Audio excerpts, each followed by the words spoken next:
Hello students, welcome to north east PSC. North east PSC में आप सभी का स्वागत है। मैं गौरव सर आपका नॉर्थ ईस्ट के जो इम्पोर्टेंट करंट अफेयर्स है 22 जून 2026 का लेकर आया हूं आपके समक्ष। तो चलिए इम्पोर्टेंट जो न्यूज़ है नॉर्थ ईस्ट के नॉर्थ ईस्ट रिलेटेड आपका न्यूज़ जो डेली न्यूज़ एनालिसिस है उसको आज हम देखते हैं। ठीक है, 22 जून 2026। चलिए आज का पहला टॉपिक लेते हैं। स्टेट वाइज हम देखेंगे जैसा कि हम देखते आ रहे हैं। ठीक है, स्टेट वाइज सबसे पहले सिक्किम की बात करते हैं। Let us see now. First batch of Kailash Mansarovar यात्री क्रॉस नाथुला इनटू तिब्बत। अब देखिए, कैलाश मानसरोवर की यात्रा का पहला बैच आपका नाथुला पास के थ्रू आपका तिब्बत में एंटर किए। तो ये जो न्यूज़ है ये अपने में एक इंपॉर्टेंट चीज़ हमें बताती है from mains perspective that Kailash Mansarovar यात्रा शुरू हो गई, जिससे कि इंडिया चाइना रिलेशंस अभी मतलब बेहतर है। ये इस बात का संकेत है।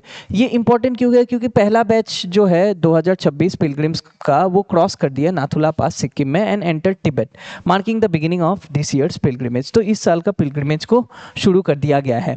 तो ये जो है आपका ये आपका autonomous region of China through India's most strategically we can say important Himalayan pass. तो नाथुला अपने में ही इंडिया का एक बहुत ही स्ट्रेटेजिक और इम्पॉर्टेंट पास है। ठीक है, if you see Nathula is a very strategic and important pass of India. Okay, if you see Nathula pass, Nathula pass अगर हम देखें कहाँ पे है Nathula pass, if you see Nathula pass is in Sikkim. अब देखिए, कैलाश मानसरोवर तक जाने का दो रास्ते हैं। या तो आप नाथुला पास होके सिक्किम से तिब्बत होके आप वहाँ तक जाइए, आपका कैलाश पर्वत तक जाइए, या फिर एक और तरीका है उत्तराखंड से।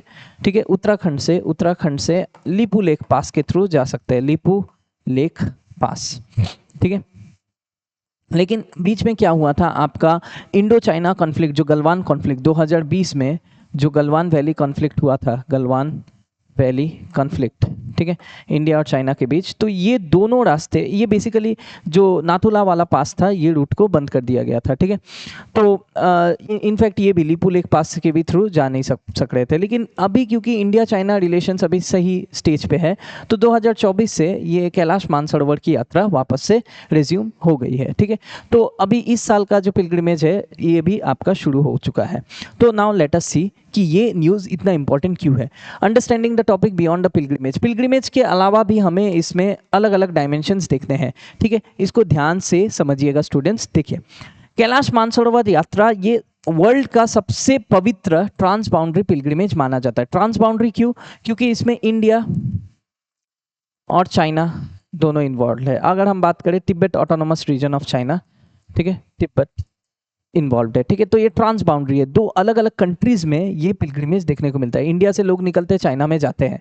ये एक पहला कारण बनता है। ठीक है, Tibet autonomous region of China, या चाइना से इंडिया से तिब्बत की ओर जाते हैं। ठीक है, तो माउंट कैलाश जो है ये पहला रीजन। ठीक है, ये इंपॉर्टेंट है। दूसरा, जो माउंट कैलाश है, जहाँ तक यात्री जो है, जो तीर्थ स्थल हिसाब से देखते हैं इस जगह को।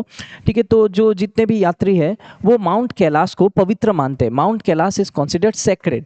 अब देखिए, सेक्रेड इसको मानते हैं एक रिलीजन में नहीं, ये बहुत सारे अलग अलग रिलीजन में माउंट कैलाश को सेक्रेड माना गया है। एक तो हिंदूज लोग इसे सेक्रेड मानते हैं, जैन्स मानते हैं, प्लस बुद्धिस्ट मंक्स भी इसे सेक्रेड मानते हैं। एंड तिब्बत में एक शैमानिक रिलीजन होता है, वहाँ के लोकल इंडिजिनियस रिलीजन, जिसे बॉन रिलीजन कहते हैं। तो बॉन रिलीजन वाले भी इसे सेक्रेड मानते हैं। ये दो कारणों से ये काफ़ी इंपॉर्टेंट बनता है ये न्यूज़। ठीक है, तो देखिए, माउंट कैलाश और लेक मानसरोवर। माउंट कैलाश के ही बगल में एक लेक है जिसे हम लेक मानसरोवर जो लेक है, तो इसके ऊपर कई सारे कविताएं भी हमें देखने को मिलती हैं। जैसे कबीरदास जी ने कहा, मान सरोवर सुवर जल। तो माउंट कैलाश और माउंट सरोवर ये दोनों ही तिब्बत में लोकेटेड है। एंड ये सेक्रेड है किन धर्मों में? हिंदूज के लिए, बुद्धिस्ट के लिए, जैन्स के लिए, और फॉलोअर्स ऑफ बॉन रिलीजन के लिए भी ये जो माउंट कैलाश है ये काफ़ी सेक्रेड है। माउंट कैलाश के साथ साथ जो लेक मानसरोवर है, ठीक है, वो भी काफ़ी सेक्रेड है इन धर्मों के लोगों के लिए। तो इसलिए ये काफी इंपॉर्टेंट है। अब हिंदूज के लिए क्यों सेक्रेट है mount Kailash? Obviously it is believe to be the abode of lord Shiva, lord Shiv ji का घर माना जाता है आपका माउंट कैलाश। जैन्स के लिए क्यों इंपॉर्टेंट है? क्योंकि मानते हैं कि जो पहला तीर्थंकर जी थे ऋषभ देव, यहीं से मुक्ति मिली थी उनको, ठीक है। जो पहला जो तीर्थंकर है ऋषभ देव, उनको यहीं से मुक्ति मिली थी, ठीक है। It is the associated with the liberation of the first तीर्थंकर ऋषभ देव, ठीक है।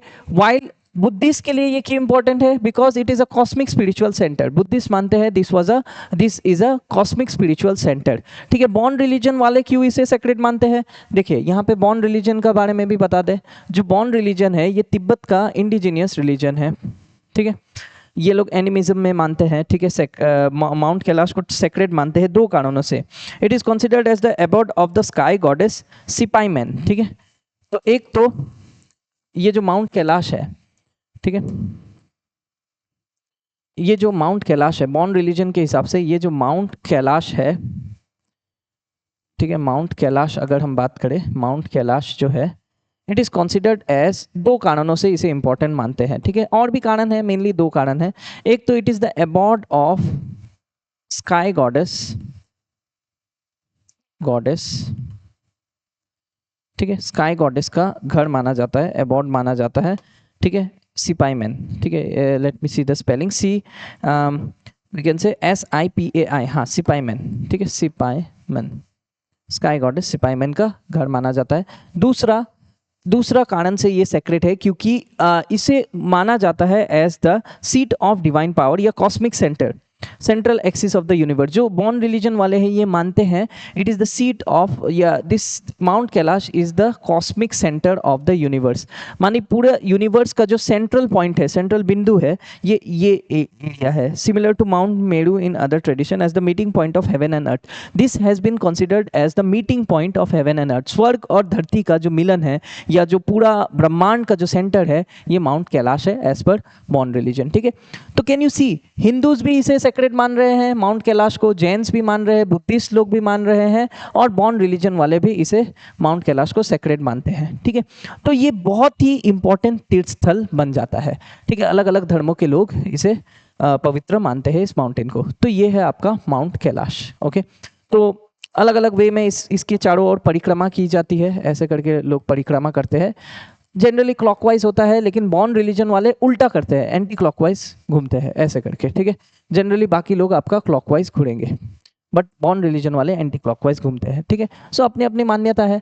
अब देखिए करंट कॉन्टेक्स्ट क्या है, व्हाट हैपेंड। पहला बैच ऑफ पिलग्रिमेज जो थे वो एंटर किया Nathula pass after completing acclimatisation in Sikkim. The yatra is being conducted under arrangements coordination by India and China. Acclimatisation का मतलब है कि बेसिकली जो सारा चेक वगैरह करना होता है, जो सारी तैयारियां वगैरह करनी होती है, पूरा अच्छा से उस रीजन का मुआयना करना होता है, वो सारा कंप्लीट होने के बाद नाथुला पास से आपका जो पहले तीर्थ यात्री है वो पहला बैच निकल चुका है, ठीक है। और ये कंडक्ट कर रहा है under arrangements coordinated by both India and China. Obviously India China को कोऑर्डिनेट करना होगा आपस में, इतना बड़ा ट्रांस बाउंड्री पिलग्रिमेज जो यात्रा है उसको सक्सेसफुली कराने के लिए। तो इंडिया चाइना रिलेशन के लिए, रिलेशन जो आपका बेहतर हो रहे हैं, इसका ये संकेत है। तो नाथुला एंड लिपू लेक, अब दो पासेस है जैसा कि मैंने कहा, नाथुला इन सिक्किम एंड लिपू लेक कहाँ है, उत्तराखंड में। तो ये दोनों पासेस को आपका डेजिग्नेट किया जाता है as temporary immigration check points. यहीं पे चेक होता है, इमिग्रेशन चेक पॉइंट है, यहाँ पे आपका डॉक्यूमेंट्स वगैरह चेक किए जाते हैं टू फैसिलिटेट द पिलग्रिमेज, ठीक है। उसके बाद अगर हम देखें ये क्यों मैटर करता है, इट शोज कॉन्टिन्यूटी, ठीक है। जैसा कि मैंने कहा ये कॉन्टिन्यूटी दिखाता है of sensitive cross border religious corridor, ठीक है। तो थोड़ा भी इंडिया चाइना रिलेशन में थोड़ी सी भी आपकी अनबन हुई या टकराव हुई तो ये ऑटोमेटिकली ये रूट जनरली बंद कर दिया जाता है, ठीक है। लेकिन यहाँ पे अभी हमें देखने को मिलता है ये सेंसिटिव क्रॉस बॉर्डर जो रिलीजियस कॉरिडोर है ये कंटिन्यू हो रहा है, यानी कि इंडिया चाइना रिलेशंस भी आपका इट इज गेटिंग बेटर। तो reflex functional cooperation between India and China despite strategic tension. Strategic तनाव होने के बावजूद भी इंडिया और चाइना में आपका कोऑपरेशन देखने को मिलता है, जैसा कि मैंने कहा। Highlights the growing role of border infrastructure. Border infrastructure के इसका काफ़ी बड़ा रोल है, हमें देखने को मिलता है। गवर्नमेंट के स्कीम्स है जो बॉर्डर एरियाज में अप्लाई हो रहे हैं, जैसे vibrant village programs and all that, in facilitating mobility and cultural exchanges, ठीक है। Then if we see historical background of Kailash Mansarovar यात्रा, अगर हम हिस्टोरिकल बैकग्राउंड में देखें एग्जाम ओरिएंटेड मेंस पर्सपेक्टिव से, तो इट इज एन एंशियंट, देखिए कैलाश मानसरोवर यात्रा क्यों जरूरी है अगर क्वेश्चन पूछा जाए तो it is an ancient civilisational pilgrimage. तो ये वर्ल्ड का सबसे ओल्डेस्ट पिलग्रिमेज ट्रेडिशन है, ठीक है, जिसका रेफरेंस हमें हिंदू, बुद्धिस्ट, जैन और बॉन रिलीजियस टेक्स्ट में देखने को मिलता है, ठीक है। This is first thing. Second thing, ये क्यों जरूरी है, ठीक है, तो ये आपका लिख सकते हैं, देखिए सेक्रेड सिग्निफिकेंस अक्रॉस रिलीजन, अलग अलग रिलीजन में इसका सिग्निफिकेंस है। जैसे हिंदूज इसे माउंट कैलाश को मानते हैं, शिव जी का आपका घर मानते हैं, ठीक है, it has been considered as the abode of lord Shiva. Then Buddhist associated it with mount Meru and Buddha Demchok, तो mount Meru is considered as the meeting point of heaven and earth, Buddhist इसे मानते हैं, ठीक है। तो one thing, and Jains believe करते हैं कि ये पहला तीर्थंकर ऋषभ देव का लिबरेशन पॉइंट था, ठीक है। और बॉन रिलीजन इसको सेक्रेट स्पिरिचुअल सेंटर भी मानते हैं, लाइक आई सेड ऑलरेडी, ठीक है। तो ये दूसरा कारण है।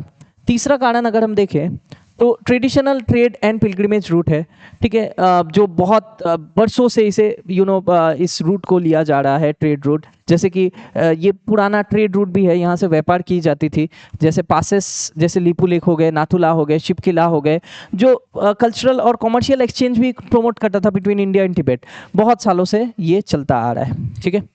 नेक्स्ट इफ यू सी कि 1962, अब देखिए 1962 का इंडिया चाइना वार ले लीजिए या रिसेंट वाला, अगर हम रिसेंट ईयर्स में बात करें, यहाँ पे इम्पैक्ट ऑफ 1962 वार भी लिख सकते हैं, या फिर impact of we can say impact of recent वाला 2020 गलवान वैली कॉन्फ्लिक्ट, ठीक है, Galwan valley conflict between India and China. तो गलवान वैली कॉन्फ्लिक्ट भी रिसेंटली हुआ था 2020 में, कुछ भी लिखिए, तो पिलग्रिमेज रूट को 1962 इंडिया चाइना वार के बाद सस्पेंड कर दिया गया था इस रूट को, ठीक है।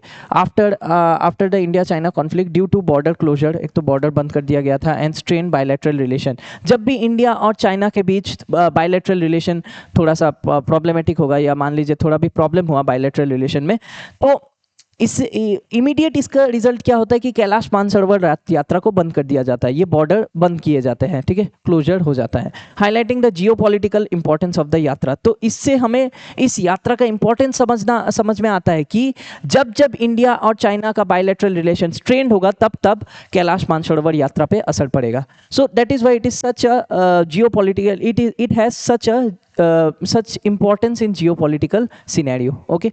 तो आप इसका जगह impact of 2020 Galwan valley conflict भी लिख सकते हैं। जब क्या हुआ था, गलवान वैली कॉन्फ्लिक्ट के तुरंत ही बाद कैलाश मानसरोवर यात्रा के जो पासेस है, नाथुला मेनली, ये अगर हम बात करें नाथुला पास, नाथुला एंड लिपू लेखला, ये जो है नाथुला एंड लिपू लेखला, ये दोनों पासेस आपका बंद कर दिए गए थे, ठीक है।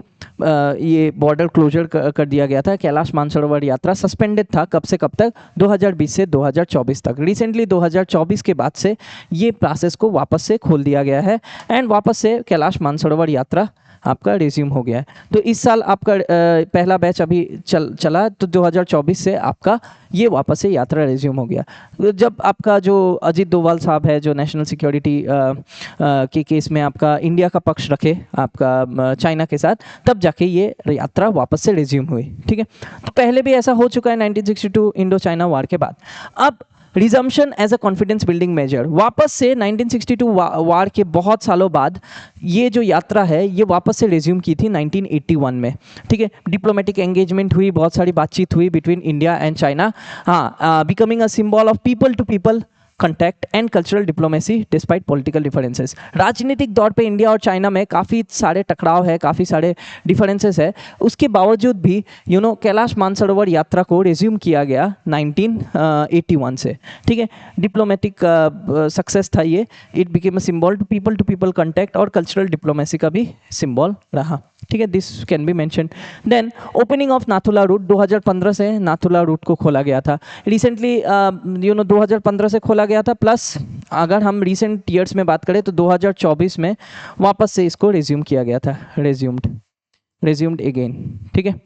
बीच में 2020 के बाद 2020 से लेकर 2024 तक ये रूट क्लोज कर दिया गया था, दिस रूट वाज क्लोज्ड, लेकिन 2024 से वापस से रिज्यूम किया गया। और पहला बार ये ओपन किया गया था आपका, पहला बार ये नाथुला वाला रूट पहले एग्जिस्ट नहीं करता था। नाथुला रूट को रिसेंटली सिक्किम से ओपन किया गया for the yatra to provide, मतलब कब से, 2015 से, to provide safer and more accessible alternative traditional Lipulekh route. ठीक है, मतलब ट्रेडिशनली लिपू लेक पास से आपका उत्तराखंड में जो ट्राई जंक्शन में है आपका नेपाल, इंडिया और चाइना के बीच, तो ये पास को यूज़ किया जाता था फॉर कैलाश मानसरोवर यात्रा। लेकिन रिसेंट 2015 से एक और रूट खोला गया, नाथुला रूट।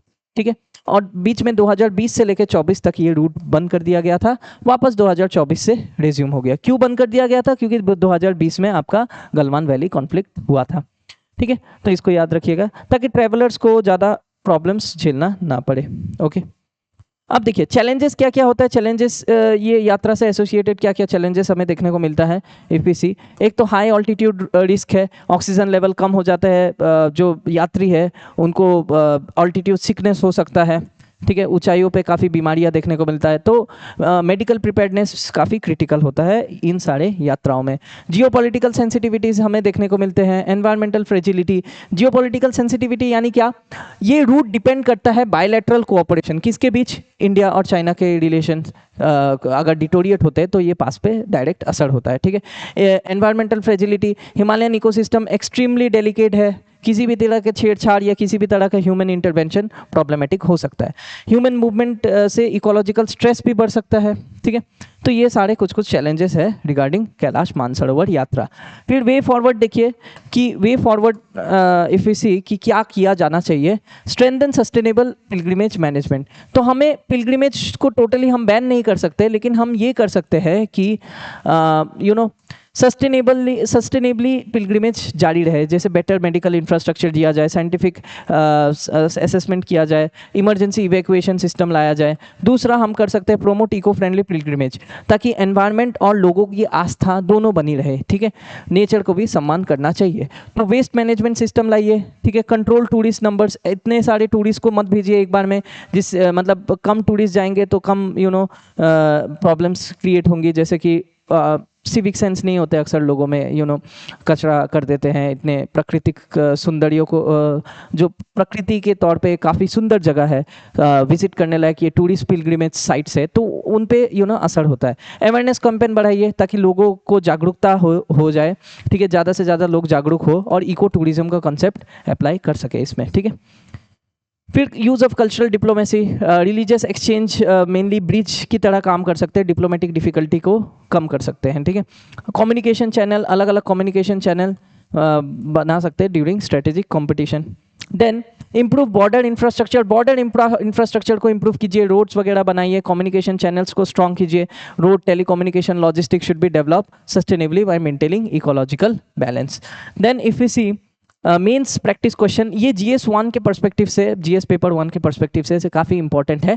तो इसमें ये क्वेश्चन को आप अटेम्प्ट कर सकते हैं, जो भी हमने अभी तक डिस्कशन किया उसके बेसिस पे आप इसे अटेम्प्ट कर सकते हैं। ठीक है, तो क्वेश्चन क्या पूछ रहा है? मेंस प्रैक्टिस क्वेश्चन है, देखते हैं इसको। So what is the question trying to say? Mount Kailash represents the convergence of geography, culture and civilization in Asia. Examine, इस स्टेटमेंट, ये जो ऊपर दिए गए स्टेटमेंट है, इसको आपको एग्जामाइन करना है कि जो माउंट कैलाश है वो हमें कन्वर्जेंस दिखाता है किस पे। आप ऐसा वेन डायग्राम के हिसाब से अगर देखना चाहें तो ऐसा देख सकते हैं, जैसे कि ये माउंट कैलाश है। माउंट कैलाश, क्वेश्चन बेसिकली यही पूछ रहा है, माउंट कैलाश जो है ये कन्वर्जेंस दिखाता है किस में? ज्योग्राफी, कल्चर और किसके ऊपर? माउंट कैलाश यहाँ बीच में है सपोज, किसके ऊपर? सिविलाइजेशन। इसको रुकिए अच्छे से बना देते हैं, जस्ट अ मिनट, ज़्यादा छोटा हो गया diagram, let me draw it a bigger. तो देखिए, अगर हम देखें ज्योग्राफी, कल्चर और ये मान लीजिए माउंट कैलाश है, तो माउंट कैलाश बेसिकली क्या बोल रहा है question? Mount Kailash represents the convergence of geography. ठीक है, तो माउंट कैलाश रिप्रेजेंट करता है द कन्वर्जेंस ऑफ जियोग्राफी। ठीक है, और क्या बोल रहा है? कल्चर, एक तरफ हो गया कल्चर, एंड तीसरा हो गया सिविलाइजेशन। सिविलाइजेशन, कहाँ पे? एशिया में।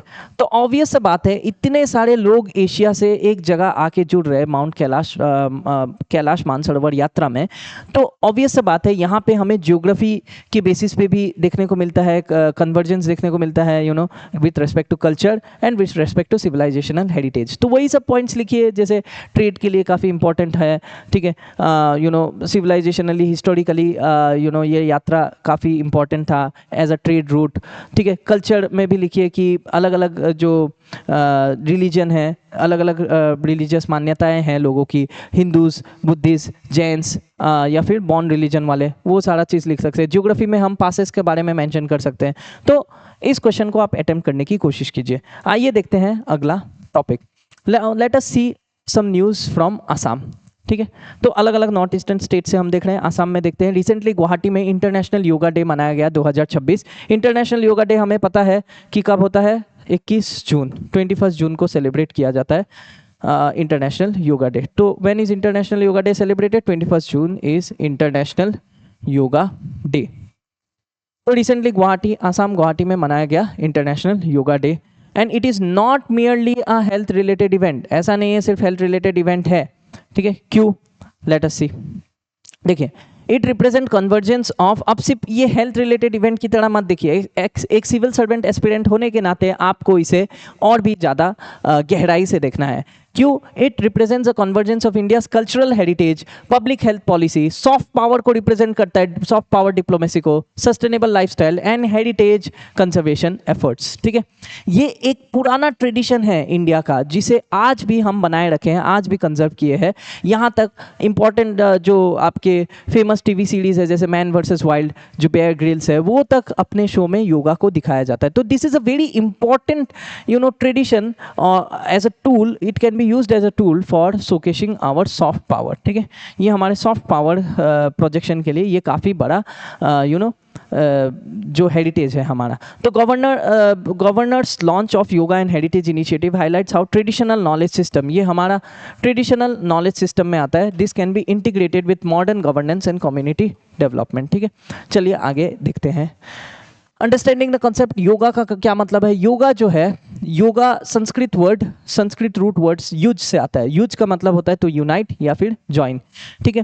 तो ये एक एंशिएंट इंडियन सिस्टम है जहाँ पे फिजिकल, मेंटल और स्पिरिचुअल वेलबींग पे ध्यान दिया जाता है, जिससे कि हमारे शरीर, मन और जो चेतना है उसके बीच हार्मनी बनी रहे, उसके बीच एकता बनी रहे। तो योग को मैं एक वेन डायग्राम की मदद से इस तरीके से दिखा सकता हूँ कि एक तरफ है हमारा बॉडी, दूसरा तरफ है हमारा माइंड, और एक तरफ है हमारा चेतना, कॉन्शियसनेस। इन तीनों में हार्मनी बनी रहे, इन तीनों में मेल बना रहे, इसके लिए किया जाता है योगा।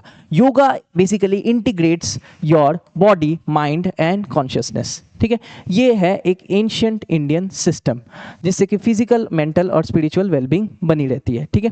यानी कि आपका तन, मन और आपका जो स्पिरिचुअल, यानी कि वी कैन से जो स्पिरिचुअल बेसिकली ऐसे बोल सकते हैं कि जैसे रिलीजन के बियॉन्ड भी आपका जो तन, मन और जो बुद्धि है या फिर आपकी चेतना है, उसमें हार्मनी बनी रहे, इसके लिए योगा किया जाता है। तो योगा सिर्फ एक एक्सरसाइज के नज़रिए से नहीं देखना चाहिए। It is not merely exercise, it is a holistic way of life, ठीक है। एक जिंदगी जीने का एक हेल्दी जीवन जीने का तरीका है yoga, okay.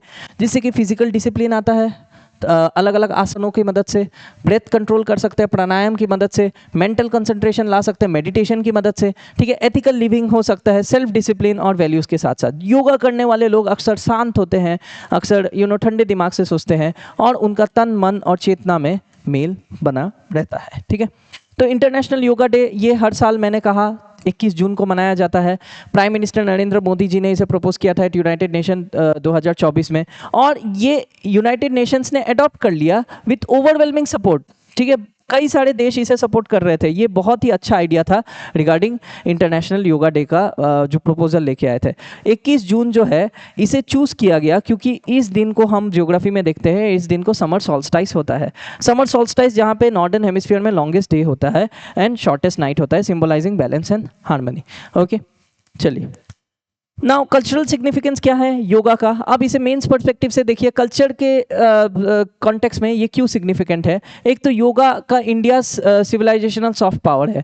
Yoga is India's most successful cultural export. ये हमारा सबसे सक्सेसफुल कल्चरल एक्सपोर्ट में से एक है। मोर देन 190 कंट्रीज, 190 कंट्रीज से भी ज़्यादा लोग पार्टिसिपेट करते हैं इन योगा डे सेलिब्रेशन। हाँ, enhances India's global image without military और इकोनॉमिक कोअर्शन। बिना इकोनॉमी, बिना मिलिट्री कोअर्शन, बिना दादागिरी दिखाए लोग इसे अच्छी तरह अपनाते हैं। ठीक है, दूसरा आसाम का इसमें क्या योगदान हो सकता है। आसाम में रिच हेरिटेज है जो रिफ्लेक्ट करते हैं आसाम के खत्रा ट्रेडिशंस में रिफ्लेक्ट होते हैं। वैष्णवाइट कल्चर जो विष्णु की जो आराधना है, विष्णु की जो पूजा है, उसमें देखने को मिलता है।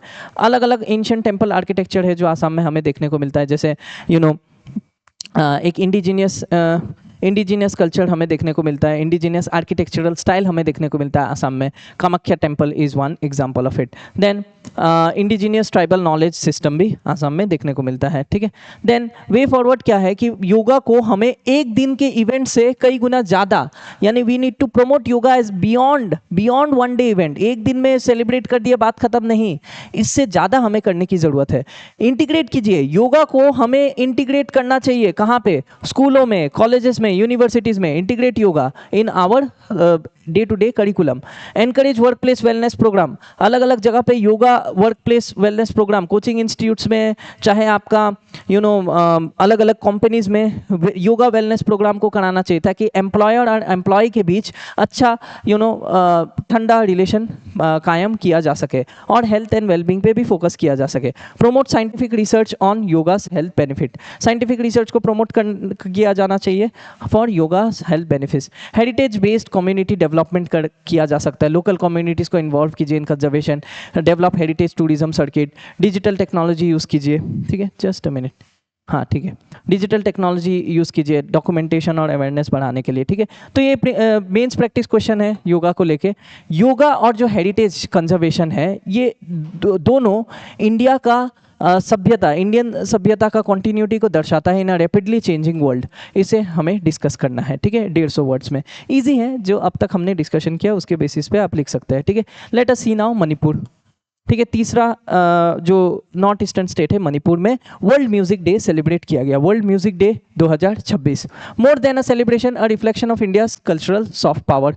21 जून 2026 में म्यूजिक एकेडमी एसोसिएशन सेनापति MASS कोलाबोरेट किया music club of mount Everest college, और आपका सेलिब्रेट किया गया, ऑब्जर्व किया गया world music day.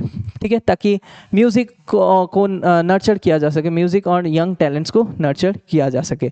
While it appears to be a local cultural event, इससे काफ़ी लार्जर इश्यूज को कनेक्ट कर सकते हैं। कल्चरल प्रिजर्वेशन को देखा जा सकता है, यूथ डेवलपमेंट, क्रिएटिव इकोनॉमी को देखा जा सकता है, अलॉन्ग विथ सोशल हार्मनी, और ये भी इंडिया का सॉफ्ट पावर में काफ़ी अच्छा कंट्रीब्यूट कर सकता है, because India is known for different types of classical music. Okay, classical dances and music obviously. Now world music day जो है, ठीक है, वर्ल्ड म्यूजिक डे ये ओरिजिनेट हुआ था फ्रांस में 1982 में, with the idea that music should be accessible to everyone. Music सबके साथ एक्सेसिबल, सबके पास एक्सेस होना चाहिए, फ्रीली परफॉर्म किए जाने चाहिए पब्लिक स्पेसेस में।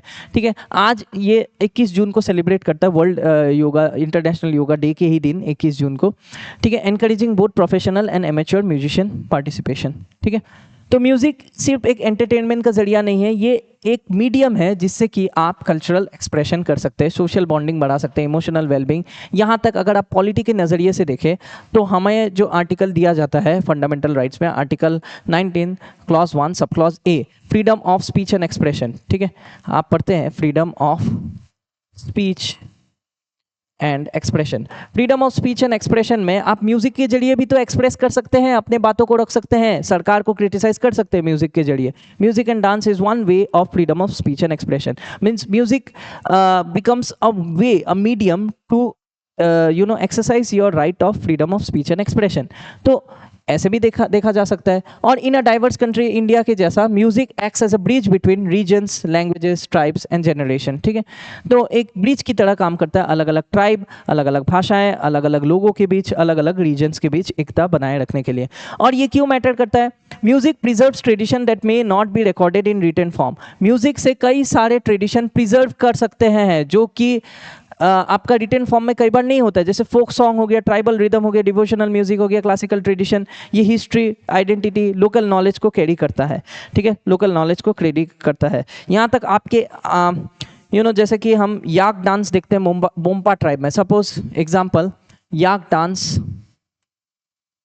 Among Monpa tribe,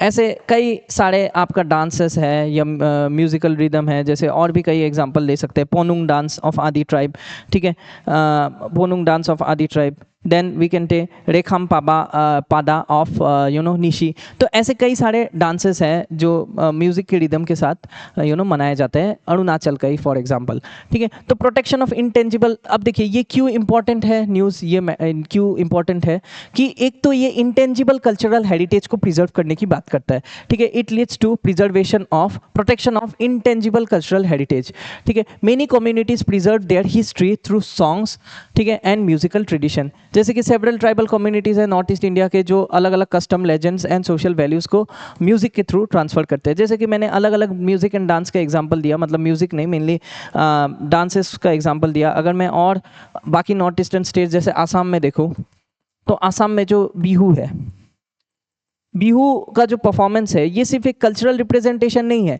Bihu dance सिर्फ एक कल्चरल रिप्रेजेंटेशन से कई गुना ज़्यादा है। इसमें कई सारे इंस्ट्रूमेंट्स यूज होते हैं, जैसे कि एसएमएस गोगोना, ठीक है, जैसे कि आपका ढोल, पेपा जो बफेलो के सिंग से बनाया जाता है, हॉर्न से, तो गोगोना बैम्बो से बनता है ढोल। ये सारे जो म्यूजिकल इंस्ट्रूमेंट्स है ये बिहू को सक्सेसफुल बनाता है और अलग अलग रिदम देता है, ठीक है। बिहू को एक फोक कल्चर से कई गुना ज़्यादा एक फॉर्मल ट्रेडिशनल डांस फॉर्म के हिसाब से भी हम इसे देख सकते हैं, बट हाँ it is a folk dance. Okay, now the promotion of music among youth helps preserve cultural identity in an era of globalization and rapid digital transformation. Second thing, music as a tool of national integration, ठीक है। Music को हम एक ये एक tool की तरह देख सकते हैं जिससे कि देश में एकता और अखंडता बनी रहे, कल्चरल डाइवर्सिटी को यूनिटी मिलती है म्यूजिक के थ्रू। अलग अलग कल्चरल इवेंट्स करवाए जा सकते हैं जिससे कि देश में एकता और अखंडता बनाई रहे, whether it is Hindustani classical हो, कार्नेटिक म्यूजिक हो साउथ इंडिया के, या फिर बिहू सॉन्ग हो, मणिपुर के फोक ट्रेडिशन हो, बॉलीवुड म्यूजिक हो, सारे कंट्रीब्यूट करते हैं इन cultural space. Music emotional connection भी क्रिएट करता है, ठीक है। जो बीच में एक आपका जो ये जो आपका we can say Guinness world record में, not Guinness world record, we can say Oscar मिला था जो रिसेंटली, ये जो एक जो गाना था ना, NATO NATO NATO NATO NATO NATO NATO NATO NATO, Oscars में ये गाना काफ़ी फेमस हुआ था, नाटो नाटो, ये डांस फॉर्म। देन ऑस्कर्स में एक और गाना था स्लम डॉग मिलियनेयर का, ठीक है, आजा आजा जिंद शामी आने की टले, व्हाट वाज दैट, जय हो, यस। सो जय हो, द सॉन्ग जय हो, इसको भी काफ़ी रिकॉग्निशन मिला था वर्ल्ड ओवर। बीच में जय हो सॉन्ग ही चल रहा था, नाटू नाटू डांस परफॉर्मेंस किए जा रहे थे। तो ये क्या दिखाता है, ये हमें दिखाता है देयर इज़ इमोशनल कनेक्शन। भले ही बाकी देश हमारी भाषाएं नहीं समझती, बट हमारी इमोशंस तो समझ सकते हैं। Beyond language, regional barriers, strengthening the unity in diversity, unity in diversity को प्रमोट करता है। वर्ल्ड एज ए फैमिली हम देख सकते हैं through music. Okay, then youth development and creative economy में भी काफ़ी बड़ा कंट्रीब्यूशन है। यंग म्यूजिशियंस को सिर्फ कल्चरल एक्टिविटी के लिए एनकरेज नहीं किया जाना चाहिए, ठीक है। Encouraging young musician is not merely a cultural activity, सिर्फ एक कल्चरल एक्टिविटी नहीं है, it contributes to the growth of the creative economy. एक इकोनॉमी काफ़ी ग्रोथ हो रहा है आजकल, आसाम में भी कई गुना क्रिएटिव इकोनॉमी को काफ़ी बढ़ावा मिल रहा है। वी सी, क्योंकि आपका रिसेंटली यहाँ पे एक एग्जांपल दे सकते हैं कि अलग अलग म्यूजिकल कंसर्ट्स कराए जा रहे हैं। नॉर्थ ईस्ट में म्यूजिकल कंसर्ट का ट्रेडिशन हमें देखने को मिल रहा है, जिसमें वेस्टर्न बैंड्स जैसे कि Guns and Roses if we see, तो गन्स एंड रोजेस का आपका कंसर्ट होने जा रहा है गुवाहाटी में, ठीक है, नवंबर में आपका रिसेंटली गुवाहाटी में इनका कंसर्ट करवाया जाएगा। तो ये क्या है, this is a push for creative economy through carriers in performance, production, digital content creation, tourism और एंटरटेनमेंट इंडस्ट्री। इसको ये जो गन्स एंड रोजेस आ रहे हैं गुवाहाटी में, इसको सिर्फ एक इवेंट की तरह मत देखिए, इसमें कई सारे लोगों को रोजगार मिलेगा, कई सारे प्रोडक्शन जो कैरियर बना पाएंगे अपने परफॉर्मेंस में, प्रोडक्शन हाउसेज में, लाइटिंग में, टूरिज्म प्रमोट होगा, एंटरटेनमेंट इंडस्ट्री प्रमोट होगा, तो कई सारे चीज़ें हैं, लेकिन इसमें चैलेंजेस भी देखने को मिलता है, कल्चरल होमोजेनाइजेशन। अब यही चीज़ जो ये वेस्टर्न म्यूजिशियंस हो या वेस्टर्न बैंड्स हो या जितने भी ग्लोबलाइजेशन के प्रोडक्ट हो, ग्लोबल एंटरटेनमेंट प्लेटफॉर्म जैसे कि आपका अलग अलग जो वेस्टर्न बैंड्स है, वेस्टर्न ग्रुप्स है, ये कल्चर को होमोजेनाइज कर रहे हैं, मतलब एक ही तरह का कल्चर पूरा वर्ल्ड ओवर प्रमोट हो रहा है, जिससे कि हमारा जो लोकल और इंडिजिनियस म्यूजिकल ट्रेडिशन है ये कहीं ना कहीं ओवरशैडो हो रहे हैं। Many regional art form struggle to attract younger audience. लोग के पॉप के बारे में ज़्यादा जानते हैं, अपने ट्राइबल या अपने रीजन के कल्चरल डांसेस या म्यूजिकल नोटेशन से कई गुना ज़्यादा जानते हैं, जो कि ठीक नहीं है। दूसरा, commercialisation, market driven trend, sometimes prioritise profit, हर चीज़ में प्रॉफिट देखने की आदत, ठीक है, इकोनॉमी में, तो जिससे कि कल्चरल ऑथेंटिसिटी थ्रेटन हो जाते हैं, traditional forms of music threaten होते हैं। Third thing, limited institutional support, many folk artist lack access to training, funding, digital platform मिल ही नहीं पाता है। बहुत सारे आर्टिस्ट जो कई गुना ज़्यादा टैलेंटेड है, लेकिन उन्हें मौका ही नहीं मिल पाता है, प्लेटफॉर्म नहीं मिल पाता है। वे फॉरवर्ड क्या है, कल्चरल डॉक्यूमेंटेशन कीजिए, स्ट्रेंथन कीजिए कल्चरल डॉक्यूमेंटेशन, डिजिटल आर्काइव्स बनाइए फोक और ट्राइबल म्यूजिक का, ठीक है। दूसरा, इंटीग्रेट कीजिए म्यूजिक एडुकेशन के साथ। जब योगा को आप इंटीग्रेट कर सकते हैं तो क्यों म्यूजिक को नहीं, ट्रेडिशनल म्यूजिक को क्यों नहीं कर सकते? स्कूल्स और कॉलेजेस में म्यूजिक को सिर्फ एक मियरली एक्स्ट्रा करिकुलर एक्टिविटी की तरह नहीं देखना चाहिए, बट इसे हमारे होलिस्टिक डेवलपमेंट और कल्चर का हिस्सा बनाया जाना चाहिए, ठीक है। सपोर्ट कीजिए लोकल आर्टिस्ट को सपोर्ट कीजिए, उन्हें ग्रांट दीजिए, फेलोशिप दीजिए, डिजिटल ट्रेनिंग दीजिए, मार्केट एक्सेस प्रोवाइड कीजिए। और बन जाता है हमारा मेंस का क्वेश्चन, ठीक है, ये आपका वापस जीएस पेपर 1 कल्चर पार्ट से इंपॉर्टेंट है। तो music is not merely a form of artistic expression but a vehicle for preserving cultural identity and promoting social cohesion, ठीक है, सोशल कोहिजन को प्रमोट करने का एक हिस्सा है। So discuss in the context of India's diverse, ठीक है, India's diverse we can say cultural tradition, ठीक है। 15 मार्क का है, 250 वर्ड्स, तो इसको अटेम्प्ट करने की कोशिश कीजिए। जो भी हमने अभी तक डिस्कशन किया उसमें ये आपका क्वेश्चन किया जा सकता है, ठीक है। Now let us see about third state Meghalaya. तो मेघालय के बारे में देखते हैं, ठीक है। तो इफ वी सी मेघालय में थॉमस जोन्स के बारे में देखते हैं, the man who help shape modern खासी सोसाइटी। मॉडर्न खासी सोसाइटी को काफ़ी बड़ा कंट्रीब्यूशन था इनका, मॉडर्न खासी सोसाइटी को शेप करने वाले जो इंसान थॉमस जोन्स, इन्होंने खासी जो भाषा है उसको एक स्क्रिप्ट प्रोवाइड किया। Thomas Jones is known as the father of Khasi alphabet, ठीक है। सो रिड्यूसिंग इज कंट्रीब्यूशन, देखिए ऐसा नहीं है सिर्फ लैंग्वेज रिफॉर्म में उनका कंट्रीब्यूशन है, ऐसा कहना इनकम्प्लीट होगा। क्योंकि हिज वर्क इन द खासी हिल्स में जो इनका काम है, जो आपका 1840s में इन्होंने फाउंडेशन ले डाउन किया for modern education, literacy, communication, social transformation and cultural consolidation खासी लोगों के बीच, ये काफ़ी कमेंडेबल है, ठीक है। उनके आने से पहले खासी सोसाइटी में क्या होता था, देखिए, खासी society was already had a rich oral tradition, बातों ही बातों में ओरल ट्रेडिशंस, ओरल फोक स्टोरी, ये सब ट्रांसफर किया जाता था। स्ट्रॉन्ग कस्टमरी इंस्टीट्यूशंस होते थे और वाइब्रेंट कल्चरल प्रैक्टिसेस किए जाते थे। लेकिन इनके आने के बाद, ठीक है, yet the absence of a standardized written script, देखिए प्रॉब्लम क्या है कि सब कुछ था लेकिन एक स्टैंडर्डाइज्ड रिटन स्क्रिप्ट नहीं था, ठीक है।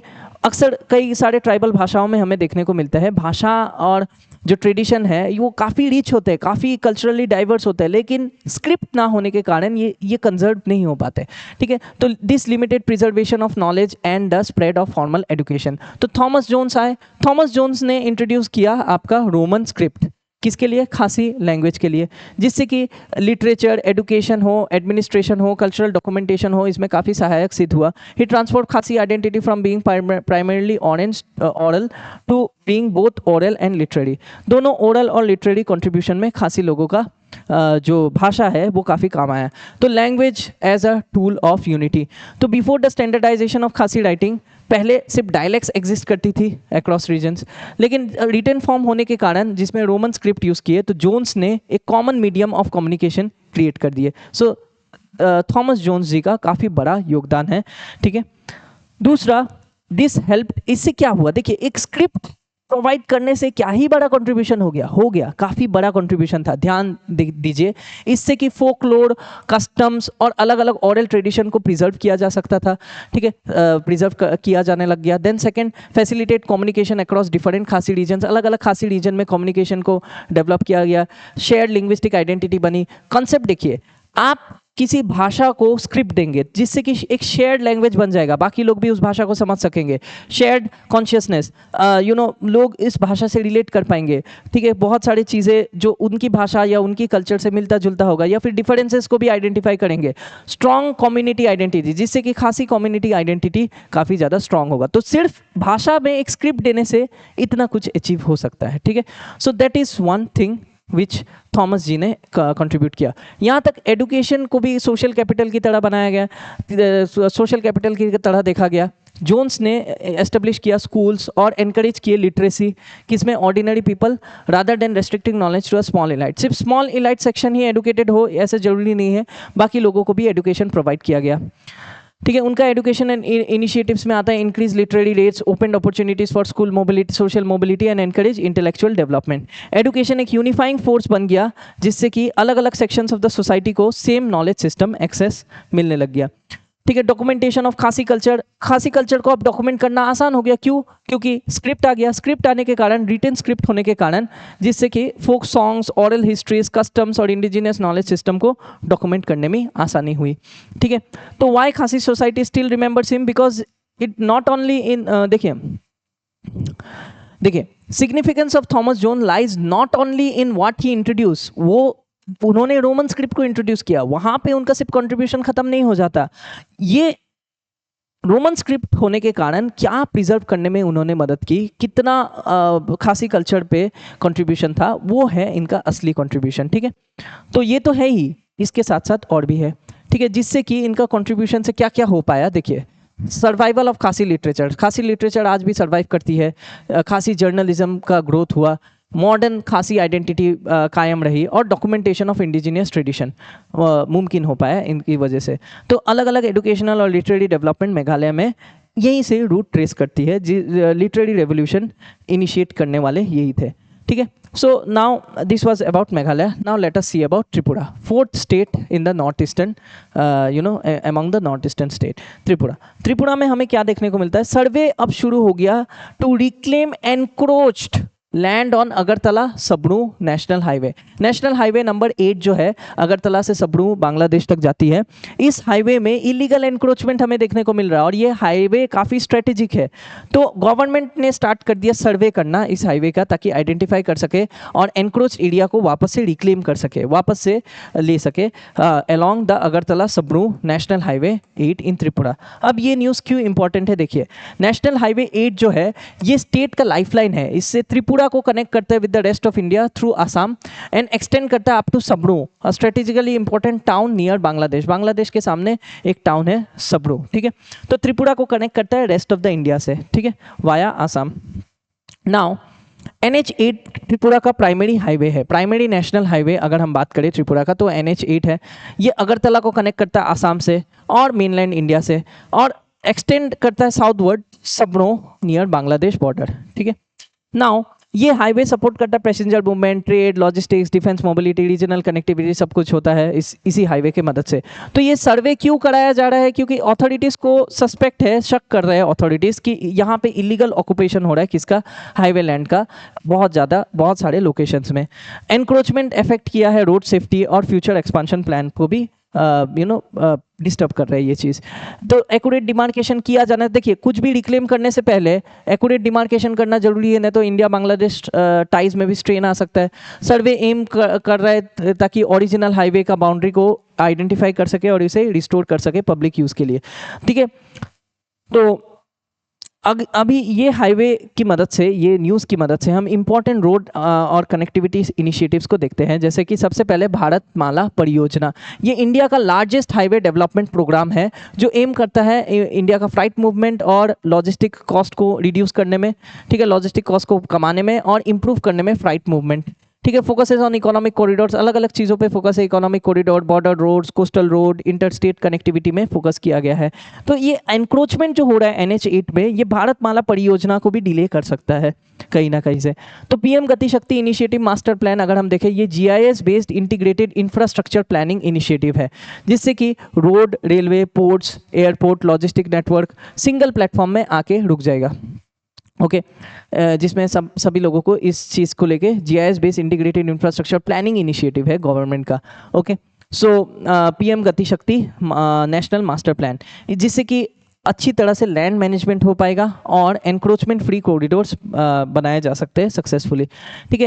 Act east policy obviously very important, act east policy connectivity project, जिससे कि नॉर्थ ईस्ट इंडिया को कहा जाता है it is the gateway of south east Asia, it is the gateway to the south east Asia. तो highway जैसे कि NH8 crucial है त्रिपुरा को कनेक्ट करने के लिए बांग्लादेश से और वाइडर रीजनल मार्केट से। Better roads enhance trade, tourism और strategic cooperation. Plus act east policy के अंतर्गत नॉर्थ ईस्ट को साउथ ईस्ट एशिया से कनेक्ट करने की जो अलग अलग प्रोजेक्ट्स लाए जा रहे हैं, जैसे Kaladan multi modal transit project, तो ये सारा चीज़ों में भी ये NH8 बाधा बन सकती है। ठीक है, NH8 का एनक्रोचमेंट। तो वे फॉरवर्ड क्या है, डिजिटलाइज कीजिए लैंड रिकॉर्ड, ठीक है, मॉडर्न GIS और सैटेलाइट मैपिंग कीजिए जिससे कि डिस्प्यूट रिड्यूस हो जाए, नंबर 1। नंबर 2, रिहेबिलिटेशन फर्स्ट, जहाँ पे जेन्युइन लाइवलीहुड कंसर्न है वहाँ पे उसको रिहेबिलिटेट कीजिए, रीलोकेशन प्लान बनाया जाए ताकि कि एविक्शन ड्राइव के साथ साथ रीलोकेशन प्लान भी होना चाहिए। ठीक है। कम्युनिटी पार्टिसिपेशन, कॉन्टिन्यूअस मॉनिटरिंग की जानी चाहिए। ठीक है। अब आता है GS पेपर 2 और 3 में ये काम आएगा ये टॉपिक, तो इसके लिए एक मेंस प्रैक्टिस क्वेश्चन, इसको आप लोग अटेम्प्ट करने की कोशिश कीजिएगा। Encroachment on public infrastructure corridor is not merely a land management issue. ये सिर्फ ये जो एनक्रोचमेंट है ये लैंड मैनेजमेंट इशू सिर्फ नहीं है, लेकिन एक चैलेंज है जिसमें कि governance, economic development, social justice और स्ट्रेटेजिक कनेक्टिविटी इन्वॉल्व है। तो इसको आपको एग्जामाइन करना है किस कंटेक्स्ट में, हाईवे इंफ्रास्ट्रक्चर इन इंडिया के कंटेक्स्ट में एग्जामाइन करना है। तो इसे अटेम्प्ट करने की कोशिश कीजिए स्टूडेंट्स। आइए बढ़ते हैं, अगला टॉपिक देखते हैं, अरुणाचल प्रदेश का न्यूज़ देखते हैं। ठीक है, अरुणाचल प्रदेश का late us see the news. 83,201 Arunachal farmers benefit from PM किसान। तो प्रधानमंत्री किसान, तो PM किसान योजना जो है इसमें रिसेंटली 83,201 फार्मर्स कहाँ के, अरुणाचल के, रिसीव किया बेनिफिट्स अंडर द प्रधानमंत्री किसान सम्मान निधि स्कीम। तो आइए देखते हैं इस स्कीम के बारे में। ठीक है, which is important from exam perspective. ठीक है, तो क्या है स्कीम, लेट अस सी। तो ये स्कीम में क्या बोला है, एक तो PM किसान प्रधानमंत्री किसान सम्मान निधि, ये सेंट्रल सेक्टर स्कीम है, याद रखिए सेंट्रल सेक्टर स्कीम है जो 2019 में लॉन्च किया गया है। ठीक है, central sector scheme launch in 2019 to provide income support to eligible farmer families across India. अब देखिए दो तरह का गवर्नमेंट स्कीम्स होता है। ठीक है, गवर्नमेंट स्कीम्स दो तरह के होते हैं, एक होता है सेंट्रल सेक्टर स्कीम, दूसरा होता है सेंट्रल स्पॉन्सर्ड स्कीम। ठीक है, सेंट्रल स्पॉन्सर्ड। जो सेंट्रल स्पॉन्सर्ड स्कीम होता है उसमें स्टेट गवर्नमेंट और सेंट्रल गवर्नमेंट में खर्चा डिवाइड कर दिया जाता है 60-40 के रेशियो में, नॉर्थ ईस्ट के केस में 90:10 का रेशियो में।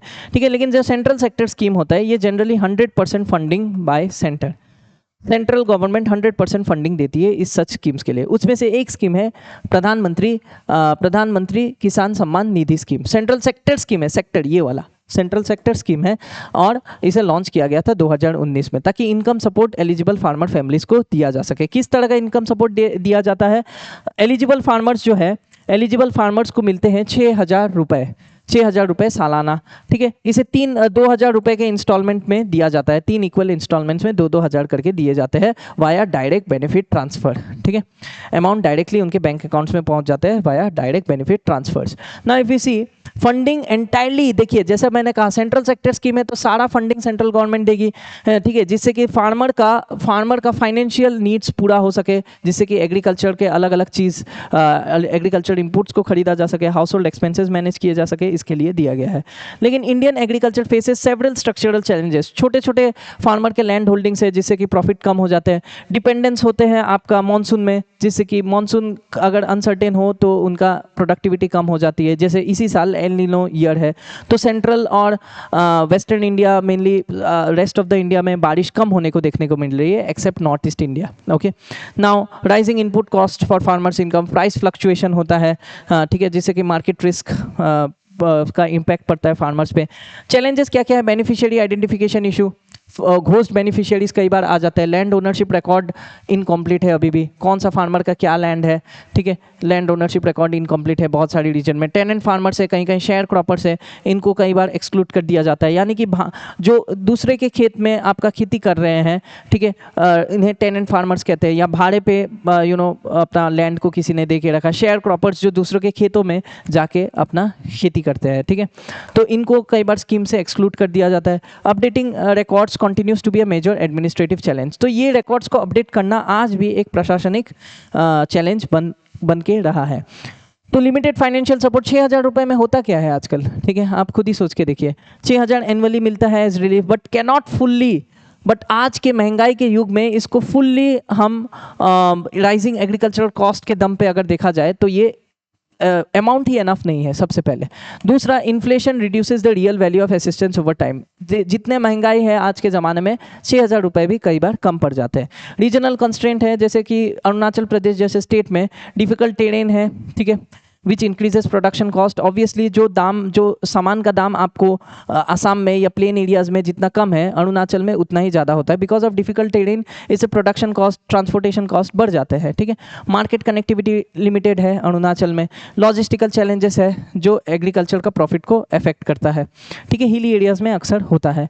देन वे फॉरवर्ड क्या है? स्ट्रेंथन कीजिए लैंड रिकॉर्ड्स को, ज़्यादा से ज़्यादा डिजिटाइजेशन कीजिए, लैंड ओनरशिप डेटा निकालिए, बेनिफिशियरी वेरिफिकेशन कीजिए, इंटीग्रेट कीजिए स्टेट डाटाबेस, सेंट्रल डाटाबेस के सेंट्रल प्लेटफॉर्म के साथ इंटीग्रेट कीजिए। एक्सपांड कीजिए एग्रीकल्चर इंफ्रास्ट्रक्चर, अच्छे रास्ते बनाइए, स्टोरेज फैसिलिटी को इंप्रूव कीजिए, मार्केट एक्सेस को बढ़वाइए, और कोल्ड चेन डेवलपमेंट कीजिए इन रिमोट एरियाज, ठीक है। Move from income support to income enhancement, सिर्फ इनकम सपोर्ट देने से नहीं, आपको इनकम एनहांस भी करना होगा।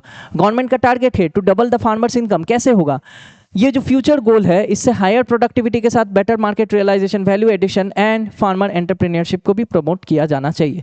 चलिए देखते हैं एक प्रीलिम्स प्रैक्टिस क्वेश्चन, ठीक है, इस क्वेश्चन को अटेम्प्ट करने की कोशिश कीजिए। Consider the following statement regarding PM Kisan. It is a centrally sponsored scheme, नहीं, हमने देखा था ये सेंट्रल सेक्टर स्कीम है। Benefits are transfer to direct benefit transfer, yes correct, ये भी करेक्ट है। Entire funding is borne by the central government, पूरा फंडिंग सेंट्रल गवर्नमेंट देती है। तो स्टेटमेंट 2 and 3 आर करेक्ट, तो ये B would be the correct answer, 2 and 3। चलिए now let us see the last Nagaland.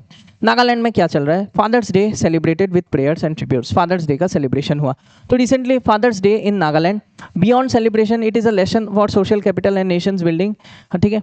तो बेसिकली जो फादरहुड है, ये सिर्फ एक बायोलॉजिकल रिलेशनशिप की तरह मत देखिए, ठीक है। पिता का जो रिलेशन है अपने फैमिली में, या पिता का जो दर्जा है, ये बायोलॉजिकल रिलेशनशिप से कई गुना ज़्यादा है। ये फादरहुड एक सोशल इंस्टीट्यूशन है जो वैल्यूज़, डिसिप्लिन, जिम्मेदारी, एथिक्स और कल्चरल कंटिन्यूटी को शेप करता है, ठीक है।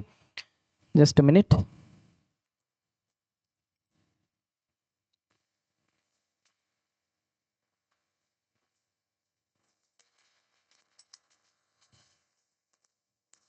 ठीक है, कंटिन्यू करते हैं। चलिए, तो फादर्स डे का सेलिब्रेशन अलग अलग चर्चेज में हुआ ऑल अक्रॉस नागालैंड, ठीक है। Particularly under the theme common theme था जो फादर्स ग्रेटेस्ट गिफ्ट, ठीक है, father's greatest gift highlights deeper idea, ये डीपर आइडिया को हाईलाइट करता है that the greatest inheritance a father can leave is not wealth. पिता अपने आने वाले जनरेशन को सिर्फ और सिर्फ पैसा या वेल्थ या संपत्ति ही नहीं छोड़ जाते, बल्कि कैरेक्टर, वैल्यू और मॉरल गाइडेंस भी देते हैं, ठीक है। If you see cultural significance, family in Indian civilisation, ये ऑब्वियसली GS1 के पेपर इंडियन सोसाइटी से रिलेट कर सकते हैं। इंडियन सोसाइटी में ट्रेडिशनली फैमिली को एक प्राइमरी इंस्टीट्यूशन की तरह देखा गया है जो कि कल्चर और वैल्यू को ट्रांसमिट करता है। कॉन्सेप्ट जैसे कि पितृधर्म, duty of a father are deeply embedded in Indian tradition, ठीक है। अक्रॉस रिलीजन भी हमें देखने को मिलता है। नागालैंड का कंटेक्स्ट में church institution play a significant role in community life. Church itself signifies community life. तो सेलिब्रेशन जैसे कि फादर्स डे स्ट्रेंथन करता है इंटर जनरेशनल बॉन्ड को, स्ट्रेंथन करेगा अलग अलग जनरेशन के बीच, ये रीएनफोर्स होगा कम्युनिटी वैल्यूज, ठीक है। They serve as platform for discussing social issues beyond religion including youth development and family wellbeing. Okay, now if you see the next, सबसे पहले चैलेंजेस देखते हैं फादरहुड को लेके, करंट चैलेंजेस अफेक्टिंग फादरहुड। एक तो राइजिंग मटेरियलिज्म, ठीक है, इकोनॉमिक सक्सेस। आजकल देखिए अचीवमेंट का एकमात्र एक सोर्स बन गया है इकोनॉमिक सक्सेस। ठीक है, आर्थिक रूप से कौन कितना ज़्यादा कमा रहा है, कितना किसके पास पैसा है, कितना ज़्यादा प्रॉपर्टी है, यही आजकल मेजर बन गया है इकोनॉमिक सक्सेस का। ठीक है, जो कि फादरहुड को या पेरेंट्स के कंट्रीब्यूशन को कई बार नलीफाई कर देता है। Parents often focus more on providing material comfort, बच्चों को सुख सुविधाओं से भर देते हैं अक्सर माता पिता, then emotional and moral guidance. तो इमोशनल सपोर्ट, वैल्यूज सिखाना, मॉरल गाइडेंस देना, एक अच्छी ज़िंदगी कैसे जीते हैं, वो सारी चीज़ों को कम आजकल ध्यान रखा जाता है, which is also a problem. दूसरा, time poverty, long working hours, जिससे कि एक मीनिंगफुल पेरेंट चाइल्ड इंटरेक्शन नहीं हो पाता। डिजिटल डिस्ट्रैक्शन हो जाता है, बच्चों को मोबाइल दे देते हैं, जिससे कि फैमिली कनेक्शन वीक हो जाते हैं। चेंजिंग फैमिली स्ट्रक्चर आजकल न्यूक्लियर फैमिलीज का काफ़ी सारे बनने लग गए हैं, ज़्यादातर न्यूक्लियर फैमिलीज बन रहे हैं। अर्बनाइजेशन और माइग्रेशन के कारण भी ये प्रॉब्लम्स देखने को मिलते हैं।